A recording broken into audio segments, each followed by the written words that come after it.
Let's hone in on this story now. The landscaping industry took a bit of a knock during COVID-19 lockdowns, leaving many companies facing collapse and retrenching workers.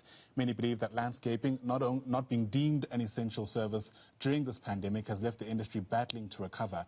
Well, Andre Ferreira, who is sales and marketing manager at Servest Landscaping, says it will take years for the industry to bounce back to pre-COVID-19 levels. As you see now, he joins us via our video link from Johannesburg. Andre, it's great to have you on. Thanks very much for speaking to us on Newsroom Channel 405. You know, many people will disagree, but in some respects, the landscaping sector is not necessarily top of mind. And so perhaps it's worth starting with the lay of the land, excuse the pun. How much of a beating are we talking when we try to take stock of the effects of COVID-19 on the sector? Yes, thanks a lot for having me on. If we look at the landscaping industry, as you mentioned, people don't see it as essential services. A lot of our contractors and our clients, if you look at the hospitality and the commercial and mining sector, have taken quite a beating last year this time. So what's the first thing that they cut is the landscaping services, because they can go out without it for a month or two. I mean, people only think it's just a garden services. So yeah, it has hit the landscaping sector quite hard.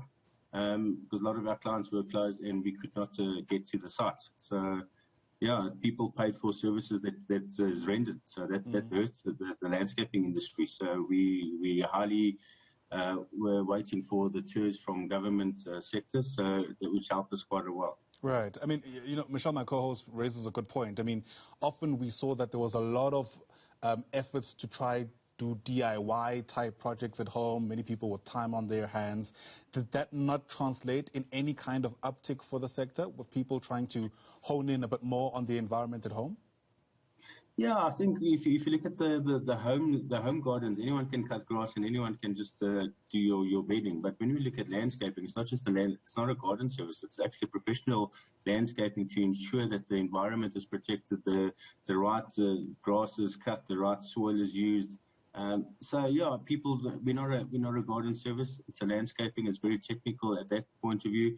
And again, if you look at the commercial and your residential and your other estates, we enhance the value of your property at the end of the day, and look after the environmental point of it.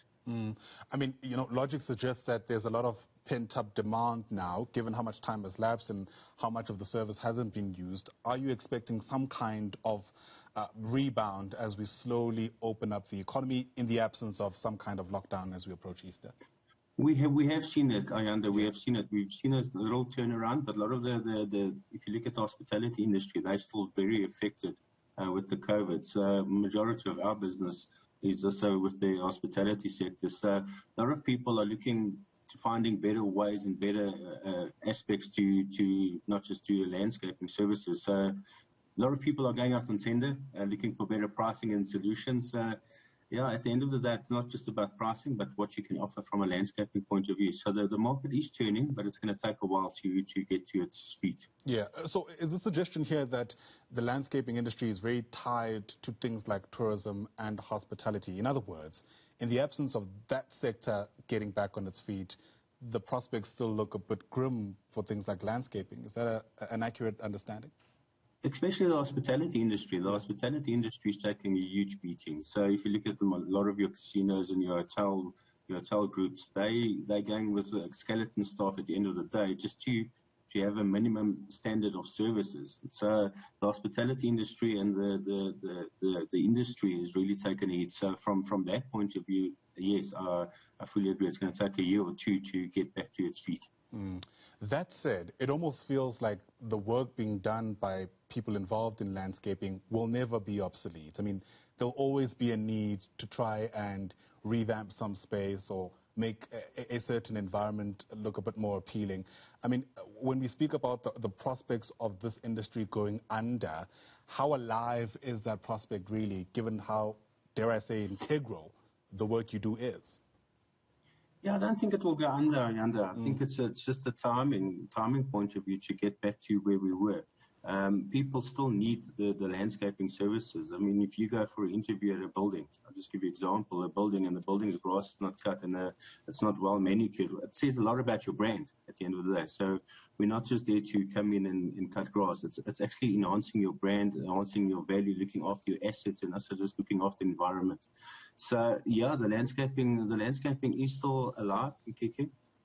Some of the sectors are taking a hard knock, but yeah, it's still a need and we'll always say it because we're in the landscaping industry. It is still a need to protect your assets at the end of the day. Yeah, we're seeing there's a bit of an uptick in the property market as well, and you've already mentioned this in part. I mean, if you're trying to sell your house, you're going to try to put your best foot forward. Is that translating to the demand for landscaping services, at least for people who are in the property market trying to sell off their assets?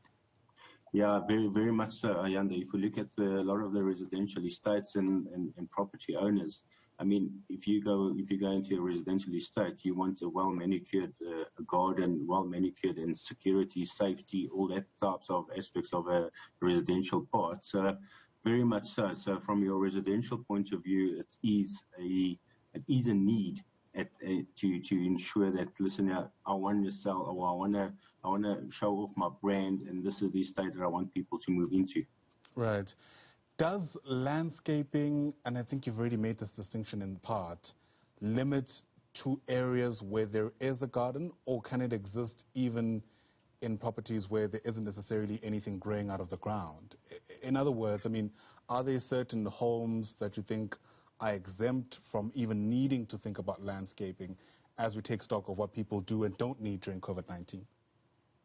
Yeah, everyone has got their own opinion, but I think with the urbanization coming along, is we've taken the environment and built anything and everything on top of it. So what we try to do is try to bring the natural habitat back to its natural form.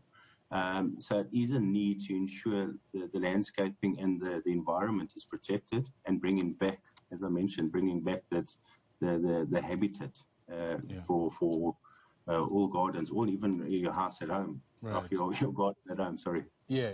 In fact, on that last point, many people obviously now looking really at working from home. What does this mean for your clients who had, big properties and big businesses, which I imagine came with big money?